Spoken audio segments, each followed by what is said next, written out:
What's going on? This is Greg. Greg said it back after a great win week 2 versus Nebraska Cornhuskers. I definitely wanted to give a shout out to those Buffs. They did it as expected. And before we get into this thing, I want you all to like and subscribe, hit that bell notification, share, comment, and get us to this 500. We're at our first 500 mark. We just a handful away. So go ahead and hit that subscription button. Let's get over 500 here. But you all know we called it. I called it. Blowout 21 plus. Possibly a slow start to the game, which is expected. Shout out to Nebraska. They had a tough defense. The defense is good. These are not bad teams. But like I said, the point was the quarterback play wasn't going to be good enough. He wasn't going to be able to score. He wasn't going to be able to outscore Shedeur. And like I said, on their worst day, you're not going to beat them. On their worst day, you're not going to beat them. So with that, this has been it's been a good run so far. A couple things I like to point out about how the game turned out. I didn't like the way the game ended. You know, being a football guy, I didn't really like the fact that, you know, they gave up that last touchdown. I felt the defense fought hard for that one-score game. And, you know, to put in the reserves, that last possession with the offense, they had to just manage the ball, ran the ball. They were doing decent. Quarterback stepped back with a rush coming right to his face and got hit and fumbled. One thing he can learn from Shedeur is to hold on to that ball, you know, keep the ball safe, live to fight another down versus fumbling. A lot of people, you know, gave Shedeur a hard time, and I get it, but you're also missing a key point. That's why his passing completion is so high. He's willing to take a sack over an incomplete pass. And that may not be good if you're going to get sacked 10, 12 yards, but if it's just a couple yards, a few yards, and with his passing ability, he will make up for it, and he trusts in that. He knows he can make up in that. But Shedeur, you know, he took a few hits, sacks. Maybe could have threw some away. I know sometimes he could have stepped up in the pocket, and, you know, you make mistakes. But, I mean, another good game. It doesn't have to be his best game to be the best. He outplayed the other quarterback, as he will in most games. And, man, I mean, the defense stepped up. People say, hey, the defense can't stop the run. If they couldn't, they wouldn't have lost. They wouldn't have won last week. And they stopped that run.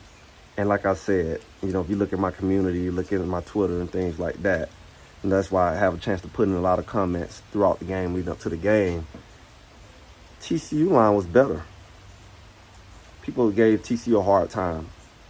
It was a shootout, but TCU offensive line was better. Now this defensive line, they brought it. They had a scheme. They was more prepared than TCU. I mean, they had film, and they had their adjustments, and they had the scouting report, and they did well.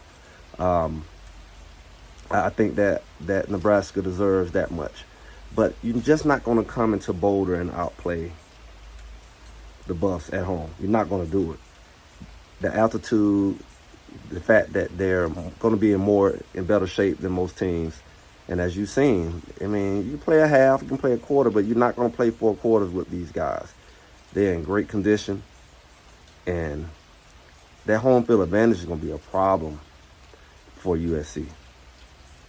I mean, even if it's a close game, you don't want a close game at Boulder, because these boys could have played another game, seems like, in another half. That wasn't the case with Nebraska. Nebraska was done. They fought hard. You got to give it to them. It was a rivalry game. That defense, they showed, hey, they got some guys on their front line. I would like to see some better, you know, as a former linebacker. I played a lot of positions, but I played linebacker up to college, and you definitely want to see them scrape better, read better. I watched one play, 2 linebackers ran into the same hole, and that's when Jeff Sim had that potential long run. I think that was the run where he put his knee down. Something. It was a run that was long because the middle linebacker didn't read. But I see a lot of those things going to be caught up and discussed on tape. The linebackers did decent. they definitely have some work to do. The DBs continued to shut it down.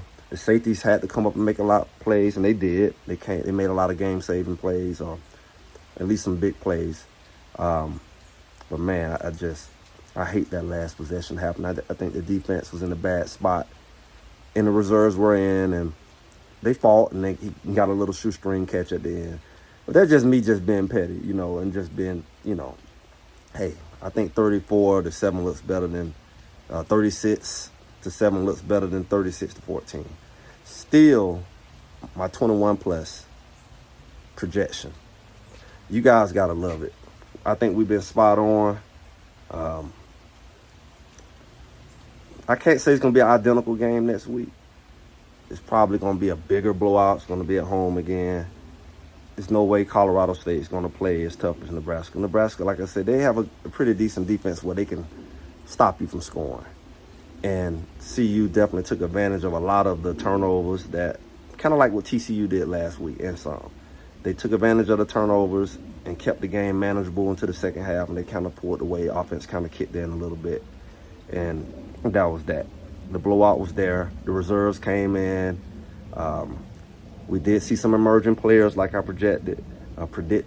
With Weaver was there last week, but he emerged this week. Last week, everybody was talking about Horn. Weaver emerged this week because you're not gonna stop all of them. They may have put more focus on Horn this week. They may have put more focus on Travis Hunter, and it just left Weaver open. You're not gonna stop all three at the same time. Then we seen Dawson come in. I told you Dawson was coming in, transfer from Auburn. That's the fourth receiver. Javon Antonio was hurt this week, and we saw that Dawson stepped in, 2 touchdowns. That's an emerging player. I wouldn't be surprised if every week we see maybe another emerging player. We still haven't seen McCaskill come in yet, Alton. We still, I see Willie Gaines got in and made a catch with the reserves in the end. I see my guy, Charlie got in and made some good runs at the end at running back. Don't be surprised his reps kind of creep in as we try to figure out this running game. I don't think their reserves were in, and he was making those runs. So it's still a lot of tools that haven't been released. I like the depth. Be honest with you, a lot of people may not say it, but they can identify. I don't like the backup quarterback situation. He has to catch up. He needs to move in with Shador, because it's not good to have such a big gap. The way he came in and couldn't manage that last minute, that's just unacceptable. He fumbled that ball. He should have pulled it in. He should have saw him coming. He was blitzing right from him. He didn't hit him from behind. So things like that, when you're winning, and winners always think about how they can improve. When you don't really know sports, you're like, yay, that's great, we won, and we did blow them out. But the haters are going to point out the shortcomings. And, I don't mind pointing out the shortcomings as well to get better. By far, the Buffs were way better than Nebraska. As we said, as we've seen, the quarterback play is just not close. And therefore, they didn't have a chance. They didn't have a chance. Like I said, on their worst day, they could beat Nebraska. On their worst day, they can beat Colorado State next week. The challenge is going to come in with Oregon. They're going to go up to Oregon. They're going to upset Oregon. They're going to come in undefeated 5-0. And they're going to, this big showdown, it got to be College game day. Remember this day. We saw it first. College game day is going to have to come on down. USC game, I think they're probably both going to be undefeated. 2 Heisman candidates going head to head. And a little trickle of starting to talk about playoff talk, big bowl talk. All of that is coming soon. So make sure you're here to see it. Make sure you keep yourself abreast of what's going on with those Bucks. Greg said it. Like, share, subscribe, comment, hit that bell notification. Talk to y'all soon.